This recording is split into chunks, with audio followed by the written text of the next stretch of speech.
El pasado lunes 1 de febrero, la administración del presidente Andrés Manuel López Obrador envió a la Cámara de Diputados una iniciativa preferente que reforma la ley de la industria eléctrica. ¿Por qué nos debería importar esto? La respuesta es sencilla, porque nos afecta a todos los mexicanos en diferentes dimensiones. En primer lugar, por supuesto, nos afecta porque esto implicaría un recibo de luz más costoso. Y si no fuese un recibo de luz más costoso, implicaría mayores subsidios de la Secretaría de Hacienda a la Comisión Federal de Electricidad para compensar estas pérdidas. Y esto implica un costo de oportunidad alto. Es decir, esto implica recursos no destinados a asignaciones más productivas que subsidiar energía contaminante y costosa. Y esto nos lleva al siguiente punto, que es la parte de medio ambiente.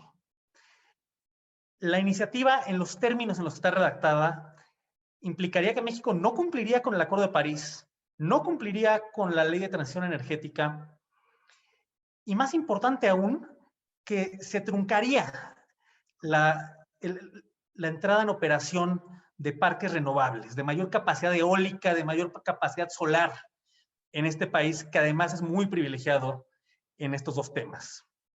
En tercer lugar, hay una cuestión de certidumbre para la inversión.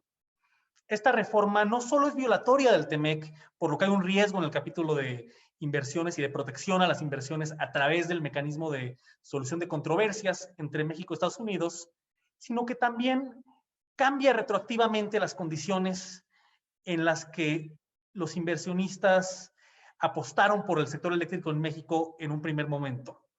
Esto se podría entender como una expropiación indirecta al cambiar de tal suerte la regulación, el marco legal, que se vuelve completamente inviable operar en este nuevo ambiente que se propone. La reforma consiste en 4 grandes cambios, 4 grandes reformas de la mayor importancia. En primer lugar, se propone cambiar el despacho eléctrico. ¿Pero qué es el despacho eléctrico? Como está la legislación actual, se entiende como despacho cuando el Centro Nacional de Control de Energía decide qué central en qué momento inyecta su energía eléctrica a la red. Actualmente el criterio es seguridad y eficiencia económica. Es decir, hay un incentivo para tener mejores precios, mejores costos, para ganar más a partir de la inyección de energía, para que las plantas más eficientes sean las primeras en despacharse. En segundo lugar, el actual criterio de despacho se pretende modificar para beneficiar a las plantas de la CFE.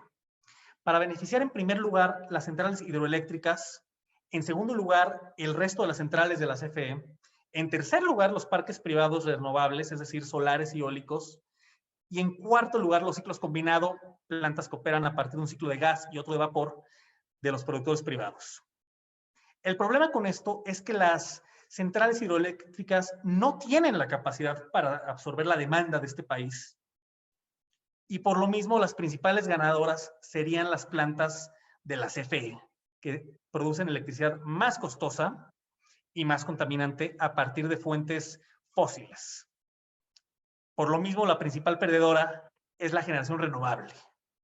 La generación a la cual el gobierno debería estar apostando más para seguir en el camino de la transición energética, resulta ser la principal perdedora de estos cambios.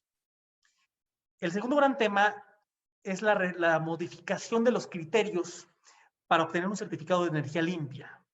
Los certificados de energía limpia, o mejor conocidos como CELS, fueron diseñados a partir de la liberalización del sector en 2013 y 2014 para incentivar mayores inversiones en parques renovables. Un CEL equivale a 1 megawatt hora de generación renovable y originalmente solo podían acceder a ellos parques, inversiones nuevas posteriores a 2014, que fue cuando se aprobó en el Congreso la reforma eléctrica.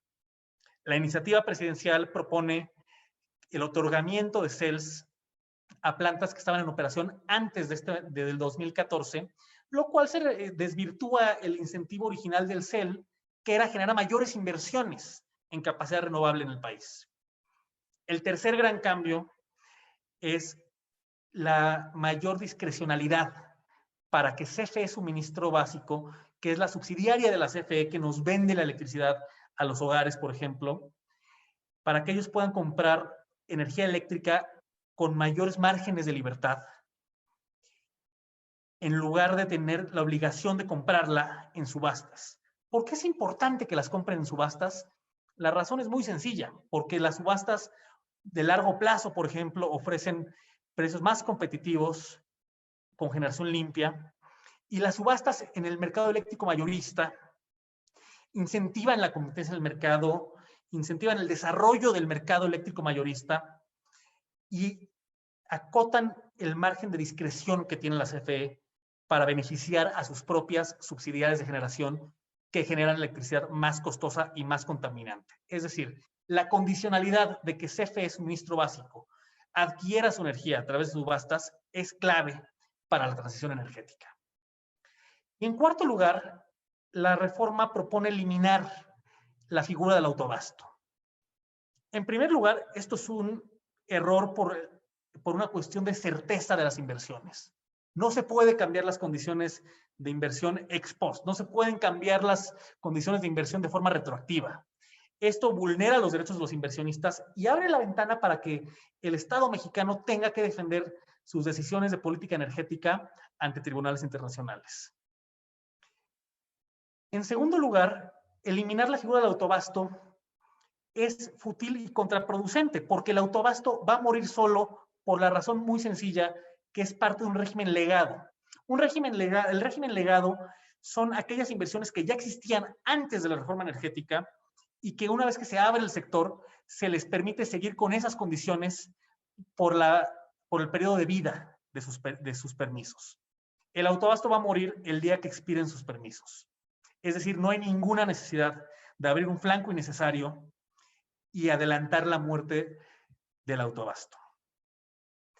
Estos cuatro temas, estos cuatro cambios, en el fondo lo que pretenden hacer es eliminar en los hechos el mercado eléctrico mayorista sin eliminarlo de la ley. Es decir, volver inviable que participantes privados participen en el sector eléctrico, pero sin la necesidad de cambiar, de eliminar el mercado de la ley. Es decir, sin la necesidad de legalmente reconstituir el monopolio de la Comisión Federal de Electricidad.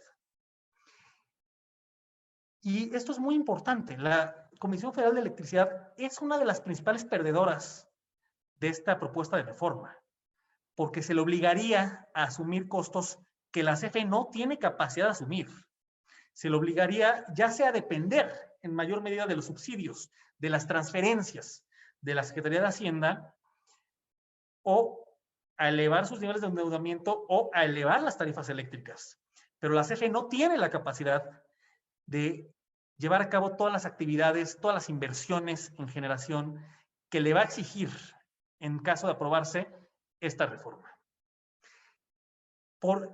Dada la importancia de esta propuesta, resulta de la mayor trascendencia, de la mayor relevancia, que los diputados tomen con toda seriedad esta iniciativa y en los siguientes 30 días naturales que tienen por ser una iniciativa preferente, debatan con datos, debatan con argumentos, convoquen un parlamento abierto donde expertos de todas las partes involucradas dialoguen, reflexionen, aporten al debate legislativo para que esto no se traduzca en una reforma que impacte negativamente la competitividad y la productividad y en última instancia el bienestar de los mexicanos, como lo haría esta reforma si se llegase a aprobar en estos términos.